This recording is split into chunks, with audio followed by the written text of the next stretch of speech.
Because this is a week dedicated to gratitude, I think it would be very appropriate to take a moment and thank our seminarian among us, Ron Anand.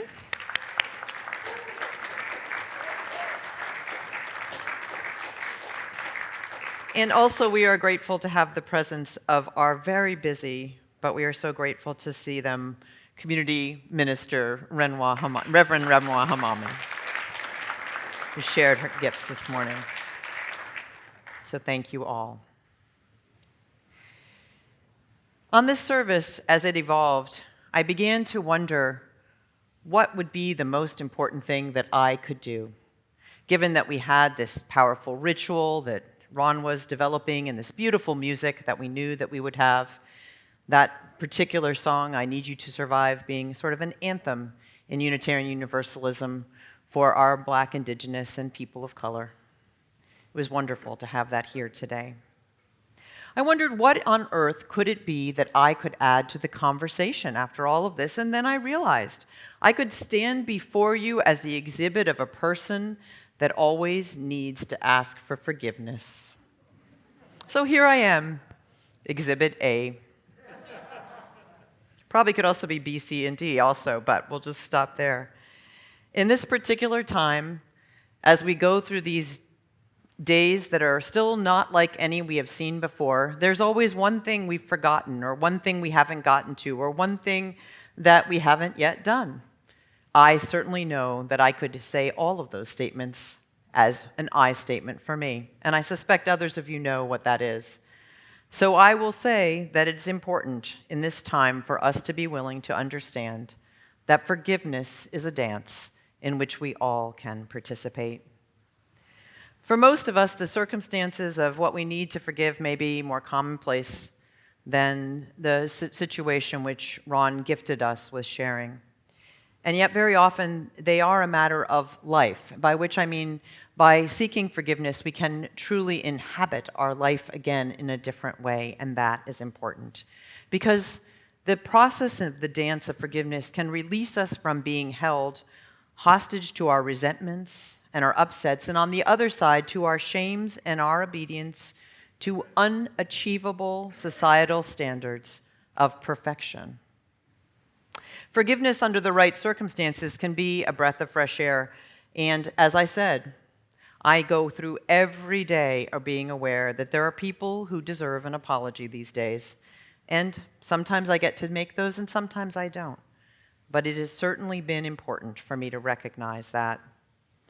It's important for me to recognize when I haven't been the best listener that I would want to be, or kept up with every single thing I would want to do, or when I've just simply forgotten something, because life is so unpredictable these days. There's some heads nodding out there. I appreciate the head nodding gallery.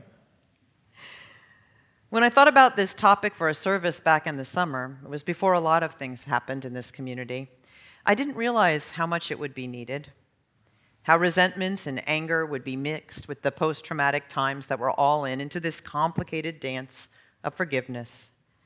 There have been tragedy and loss in our own communities mixed these last couple weeks, and that means that the deep breath of forgiveness really, truly matters.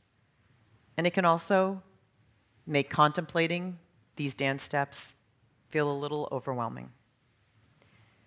The truth is, as we enter into this holiday season, I'm talking to so many of you who are grateful for what you can have and still a little resentful and angry and upset about the things that still seem foreign or uneasy for us.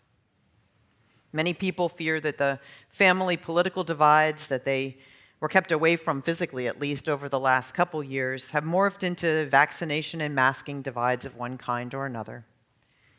Remember when pundits predicted that going through this experience of COVID together was going to be like a giant hallmark moment that would bring us together across all our differences? It hasn't quite worked out that way, has it? And though many thought a joyful return to this holiday season was in hand, and it is in many ways, the fourth wave in Europe and other colder climes in the United States signals that we continue to face threats, and economic and social consequences, of course, felt disproportionately as well.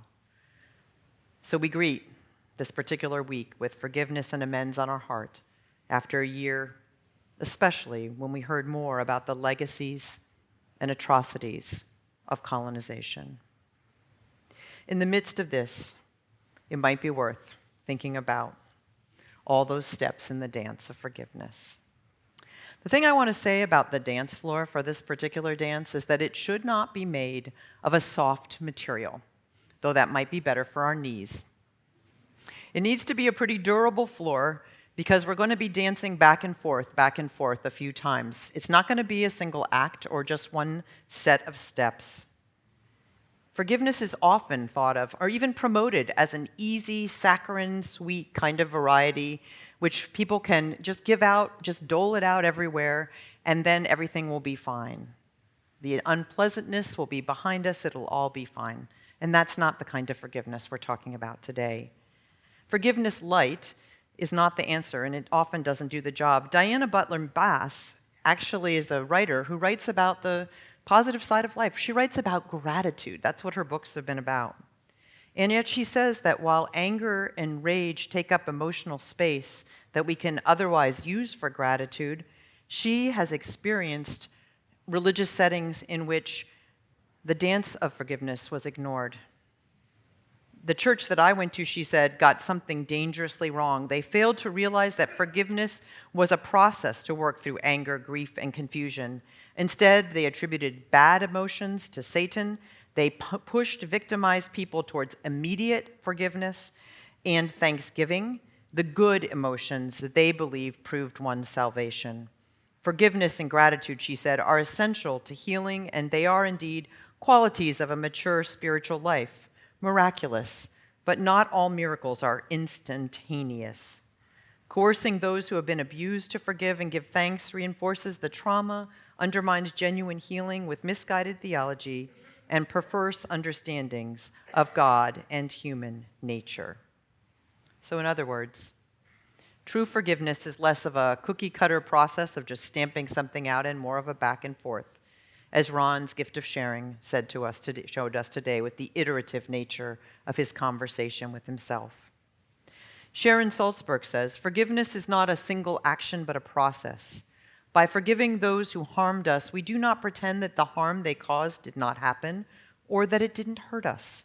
We can see that chronic resentment, though, stands in the way of love and the bitterness that arises from a long-held wrong gone over and over, encases the heart, making it difficult for love to get through. For this very practical reason, forgiveness is a practice that is observed across all kinds of wisdom traditions. Buddhist teacher Salzberg concludes that forgiveness cannot be rushed or engineered, but may arrive over time. The spike of defensiveness we feel when someone advises us to forgive and forget shows how deep our pain has burrowed, she says. Although the people who advise us to do this may have the best of intentions, forgiveness cannot be done on command. That doesn't work, and it's not fair to us. In hearing, we should stop feeling our very genuine, bitter feelings. We may find ourselves defending our pain and our right to continue to feel it. The dance of forgiveness can require some challenging emotional steps. Some may seem like stepping back, actually, for often we have to begin the dance by forgiving ourselves for whatever our part was in that dance. I know when I look at my long and ever-growing list of things that I need forgiveness for, I know that often it begins with understanding the truth about my very human nature. To me, the best form of apology can be a living amends. Making the decision not to keep doing the behavior and to do so can mean more than words, but sometimes those words matter as well. Whatever the form, when we forgive our own missteps first, we are more able to forgive others. In this dance of forgiveness, those who study such things agree we're going to have to allow ourselves to be vulnerable and navigate feelings of shame or guilt, which are all around us in the culture in which we swim in, just as if we were fish in water. This dance, it's not just a quick dance move on TikTok. It's more like those really awkward low slow dances that people used to do in middle school. Does anyone remember them? Super awkward, right? Forgiveness takes time, and sometimes it takes us a while to kind of find our rhythm with each other in the dance. Salzberg says, "For those who still acutely feel an injury, it isn't in the past. The wounds still sting. When our mind glances across that memory, we feel it in our body, not just as a stab to the heart, but sometimes as a rip through the soul.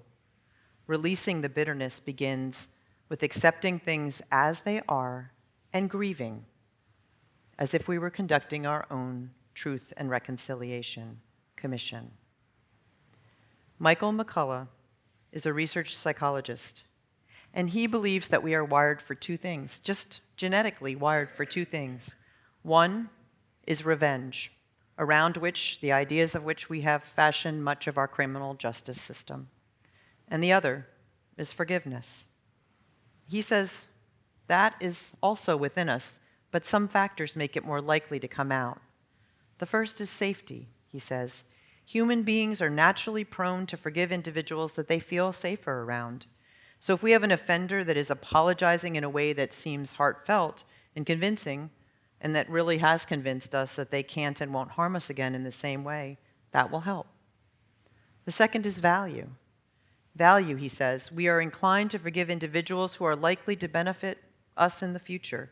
So we find it easier, he says, to forgive our loved ones, for example, as opposed to people we think of like that odd creature with the suitcase, different from us. The cost of replacing a relationship can be seen as too great. So McCullough says, I think one of the best things we can do in religious faith is give people an appetite for difference, because the major world religions have the resources for doing that, for getting people excited about people who are different from them. And sometimes it is a longer dance. Dina Gilio Whitaker is a freelance writer for the Center for the World Indigenous Studies. And she suggests that when large-scale atrocities are conducted, such as the relocation of indigenous people into schools which annihilated their culture and too often their lives, forgiveness is not as important as harm reduction, making sure that whatever has happened stops happening. And often we have to pause a while in harm reduction before we can get even to the dance of forgiveness. Sometimes that process begins, though, with acknowledging publicly what was wrong, and that is the form of accountability that often begins the deeper conversations that eventually lead to the dance of forgiveness. That simple acknowledgement can be an important first step, and that is why such efforts become so important. It's not about increasing shame and humiliation. It is about beginning to construct a dance floor that is strong enough to suffer the dance. Forgiveness is something in this fall of 2021, I think that perhaps it's worth reflecting on just a little bit, particularly this week. It can be the first step to reconciliation, or it can also be the appropriate close to a relationship that needs to close. When we acknowledge that we have done harm, we want our relationship to be restored to just the way it was, the same way we now want our world to be restored to November of 2019. And yet, that is not always possible. Grief may need to be in the dance, and yet being freed personally from the energy of resentment on one side or shame and guilt on the other is still a good in its own right. And as McCullough says, in lots and lots of cases, forgiveness is just a conversation away. I hope that here we will continue to have those conversations, both here among us and out in the larger world, because we need one another to survive. Let us step into this dance of forgiveness, for perhaps that is a good way to spend these last weeks of this odd year, 2021.